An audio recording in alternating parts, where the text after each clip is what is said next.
নমস্কার বন্ধুরা, কেমন আছো তোমরা সবাই? সুদেষ্ণা রান্নাঘর অ্যান্ড ব্লগের আরেকটি নতুন রেসিপিতে তোমাদের সকলকে স্বাগত জানাই। চলো আজকে রেসিপি ইলিশ পাতুরি। তো ইলিশ পাতুরি রেসিপির জন্য আমরা প্রথমে 2 চামচ সাদা সর্ষে, 2 চামচ কালো সর্ষে, 1 চামচ পোস্ত নিয়ে সেটা খুব ভালো করে পরিমাণ মতো জল দিয়ে কিছুক্ষণ ভিজিয়ে রাখবো ওটা বেটে নেওয়ার জন্য। তো চলুন, মিক্সচারের বাটির মধ্যে আমি নিয়েছি ভিজিয়ে রাখা পোস্ত, 4টে কাঁচা লঙ্কা, তেতো যাতে না হয় তার জন্য 2-1 ফোঁটা তেল আর খুব সামান্য পরিমাণে একটুখানি নুন। তো দেখুন ভালো করে বেটে নেওয়ার পর আমি ফিরে এলাম আজকের রেসিপি ইলিশ মাছের পাতুরিতে। তার জন্য আমি এখানে 4-5টা পরিমাণ ইলিশ মাছ নিয়েছি, তার মধ্যে আমি 4টে পাতুরি বানাবো আর একটি রাখবো আমার বাচ্চার জন্য সরিয়ে। তো দেখুন এখানে রেসিপিটি আমি কিভাবে বানাই। প্রথমে আমি ইলিশ মাছগুলোকে একটু সামান্য পরিমাণে নুন, একটু হলুদ আর একটুখানি তেল দিয়ে খুব ভালো করে আধ ঘন্টা মতো ম্যারিনেশন করে রেখে দেবো। তো দেখুন বন্ধুরা, যে কোনো স্পেশাল ওকেশনে বা যে কোনো স্পেশাল দিনে আপনারা একেবারে ঘরোয়াভাবে এই রেসিপিটা করতেই পারেন। তো গরম ভাতের সাথে এরকম ইলিশ পাতুরি পেলে আর কি বা চাই বলুন তো। তো স্পেশাল দিন বলতে আপনারা যে কোনো জন্মদিনে বা কোনো পুজো পারপাসে করতে পারেন। আমি যেমন এটি আমার হাজব্যান্ডের জন্মদিন উপলক্ষে সারপ্রাইজ গিফট হিসাবে ঘরোয়াভাবে ওকে তৈরি করে দিয়েছিলাম। তো আমরা বাঙালি গৃহিণীরা যতই গিফট দিই, গিফটের পাশাপাশি একটু ভালো মন্দ খাবার করলে স্পেশাল দিনে হয়তো আমাদের মনটা আরও বেশি তৃপ্ত হয়ে ওঠে। আমিও আমার হাজব্যান্ডকে একটা গিফট দিয়েছিলাম তার জন্মদিনে, তার পাশাপাশি এটা করে দেওয়ার চেষ্টা করেছিলাম আমার মতো করে। তো চলুন বন্ধুরা, গল্প করতে করতে আপনাদের সাথে আমার ম্যারিনেশনটা কমপ্লিট হয়ে গেছে।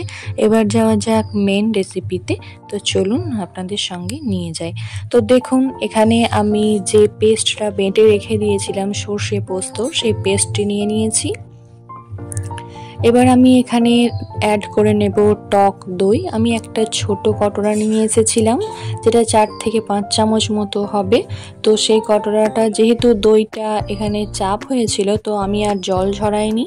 কিন্তু যদি আপনাদের দই জল হয়ে যায় তো সেক্ষেত্রে জলটা ঝরিয়ে নেওয়ার প্রয়োজন আছে।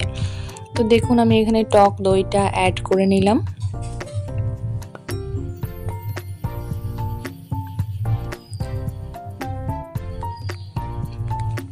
তো এবার দিয়ে দেব হচ্ছে পরিমাণ মতো সামান্য পরিমাণে হলুদ। এখানে আমি 1 চামচ মতো হলুদ অ্যাড করছি আর দিয়ে দিচ্ছি খুব সামান্য পরিমাণে নুন। আর যেহেতু চিনিটা দিচ্ছি 1/2 চামচ মতো এখানে ব্যালেন্সের জন্য।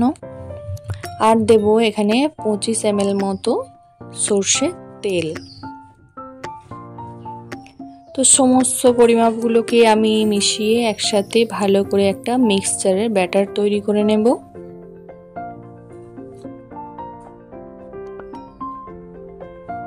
তো বন্ধুরা, আমার এই ডেইলি ব্লগ ভিডিও এবং কুকিং ভিডিও যদি আপনাদের একটুও ভালো লেগে থাকে তাহলে চ্যানেলটিকে সাবস্ক্রাইব করে বেল আইকনটি প্রেস করে রাখবেন আর একটা লাইক করে দেবেন।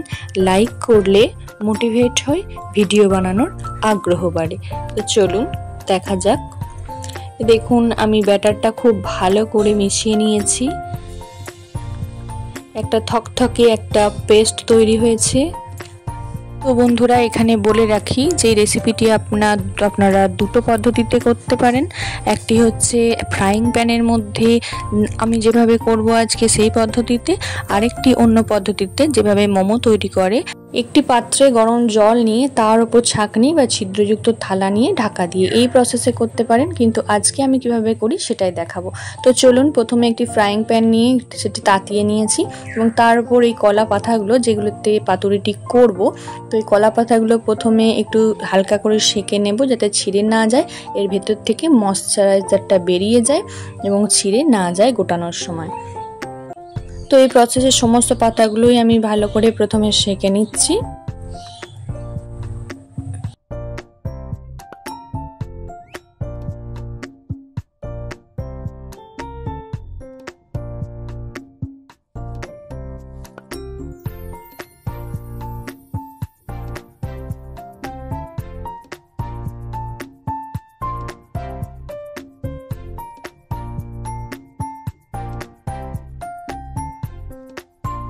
এবার একটি বড় সাইজের থালা নিয়ে নিতে হবে বা যে কোনো বড় সাইজের পাত্র নিয়ে নিতে হবে, যার উপর রেখে এই কলা পাতাটা মাছটা দিয়ে এবং মিক্সচারগুলো দিয়ে খুব ভালো করে গুটিয়ে নেওয়া যায়। তো দেখুন আমি এখানে বড় সাইজের একটি থালা নিয়ে নিয়েছি। তার উপর কলা পাতাটি রেখে আমি যে দই এবং বাটার সমস্ত জিনিসের উপকরণটা তৈরি করে রেখেছিলাম, সেই মিক্সচারটা, সেগুলো 2 চামচ মতো দিয়ে দিলাম। এবার এর উপরে দিয়ে দেব ওই ম্যারিনেশন করে রাখা ইলিশ মাছটা, তার উপরে দিয়ে দেব আরও 2 চামচ মতো মিক্সচারটা।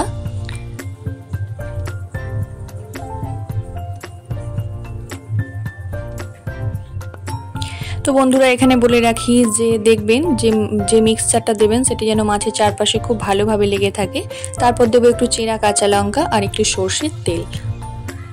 এবার এই কলা পাতাটিকে খুব ভালোভাবে আস্তে আস্তে শক্ত করে সুতো দিয়ে বেঁধে নিতে হবে, যেন চারপাশ দিয়ে মিক্সচারের ব্যাটারটা বেরিয়ে না যায়। তো যে প্রসেসে দেখালাম প্রথমটা, তো সেই প্রসেসেই বন্ধুরা প্রত্যেকটি উপকরণ আমরা তৈরি করে নিই, প্রত্যেকটা মাছ তৈরি করে নিই, তারপর চলে যাব মেন রেসিপিতে।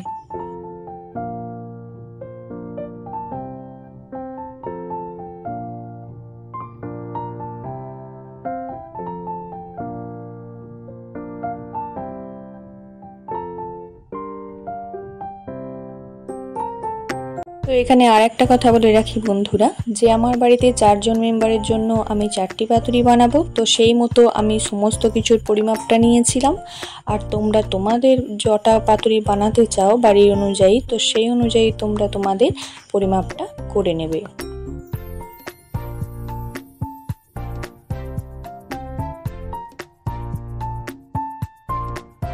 তো দেখুন বন্ধুরা আমার সমস্ত উপকরণগুলো তৈরি হয়ে গেছে। তো এবার হচ্ছে তৈরি করে নেওয়ার পালা। তো চলুন দেখুন আমি আবারও গ্যাসের মধ্যে ফ্রাইং প্যানটি বসিয়ে নিচ্ছি এবং এখানে অল্প পরিমাণে একটু 2 টেবিল চামচ মতো একটু তেল দিয়ে নেব। তেলটা গরম হয়ে আসলে আমি এখানে দিয়ে দেব হচ্ছে মাছের ওই তৈরি করে রাখা মাছগুলো। এখানে আরও একটা ছোট্ট টিপস বলে রাখি বন্ধুরা, এই পাতুরি বানানোর সময় গ্যাসের ফ্লেমটা একেবারেই লোয়ের দিকে রাখতে হবে, তা না হলে ভিতরের মাছটা কাঁচা থেকে যাবে, ভালোভাবে সিদ্ধ হবে না।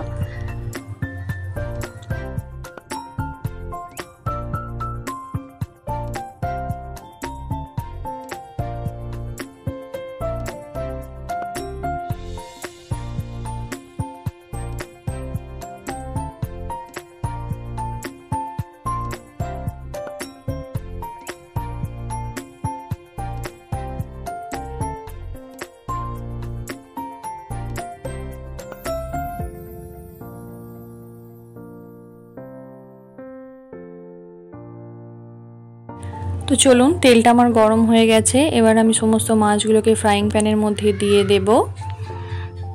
তারপর ভালো করে ঢাকাটি দিয়ে যে ছিদ্রটি থাকে সেটা একটা লবঙ্গ দিয়ে তার মুখটা বন্ধ করে আরও আমি এখানে 15 মিনিট মতো গ্যাস কমিয়ে একেবারে লো ফ্লেমে দিয়ে মাছটা হতে দেব। তারপর এপিট ওপিট উল্টে নিয়ে খুব ভালো করে মাছটা হয়ে গেলে নামিয়ে নেব। তো চলুন পুরো প্রসেসটা আপনারা দেখতে থাকুন।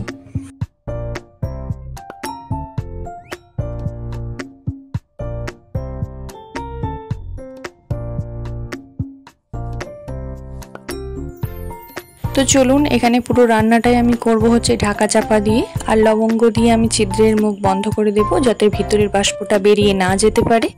তো চলুন মাঝে মাঝে একবার করে খুলে দেখব সিদ্ধ হয়েছে কিনা, তারপরে আমি উল্টে পাল্টে নেব মাছগুলো। তো চলুন আরও কিছুক্ষণ পর, প্রায় মিনিট 15 পর এসে আপনাদের দেখাচ্ছি কি অবস্থায় রয়েছে মাছটা। তো বন্ধুরা ওখানে আমি যে একটা এক্সট্রা ইলিশ মাছ তুলে রেখেছিলাম, তোমাদের আগেই দেখিয়েছি আমার বাচ্চার জন্য। তো ওই মাছের ভাজা তেলটা যাতে নষ্ট না হয়ে যায় এক্সট্রা, তো ওই তেলটা আমি এখানে একটু ঢাকাটা খুলে অ্যাড করে নিলাম। মিনিট 10 পর আবারও ফিরে এলাম বন্ধুরা। তো চলো ঢাকাটি খুলে তোমাদের দেখাই মাছটা কি অবস্থায় রয়েছে। তো তো দেখো ঢাকাটি খুলে দেখাচ্ছি, মাছটা কত সুন্দরভাবে ফুলে উঠেছে। তো বোঝাই যাচ্ছে যে ভিতরে মাছ এবং মশলা হয়ে এসেছে প্রায়। তো আমি এই অবস্থায় সব মাছগুলো একবার করে উল্টে পাল্টে দিচ্ছি, যাতে উল্টো দিকগুলো খুব ভালোভাবে সিদ্ধ হয় এবং মশলাটা ভিতর থেকে একেবারে সুন্দরভাবে হয়ে যায়।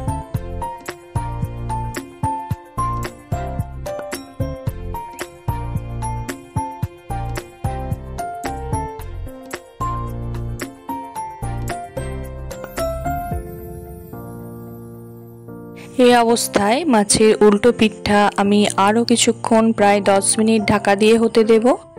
তারপরেই রেডি হয়ে যাবে আমাদের ইলিশ মাছের পাতুরি। রেডি হয়ে গেছে আমাদের ইলিশ মাছের পাতুরি। তো গরম ভাতের সাথে এরকম গরম গরম এক পিস ইলিশ মাছের পাতুরি হলে খুব একটা মন্দ হয় না, তাই না? তো তোমরা বন্ধুরা এই প্রসেসে করে দেখো, আশা করি ভালোই লাগবে। ভিডিওটি একটু স্কিপ না করে শেষ পর্যন্ত দেখো, তাহলে মনে হয় পুরোটাই ভালোভাবে শিখতে পারবে। আর বন্ধুরা ভালো লাগলে একটা লাইক করে দিও, সাবস্ক্রাইব করে দিও। আর তোমরা কি কোন ধরনের ভিডিও দেখতে চাইছো, কুকিং ভিডিও কার কার ভালো লাগছে এবং ব্লগ ভিডিও কার কার ভালো লাগছে, একটা করে কমেন্ট করো, তাহলে বুঝতে সুবিধা হয়। তো চলো বন্ধুরা, ভালো থেকো, সুস্থ থেকো, সাবধানে থেকো। আরও খুব তাড়াতাড়ি চলে আসবো আরও একটি নতুন ভিডিও নিয়ে। ধন্যবাদ।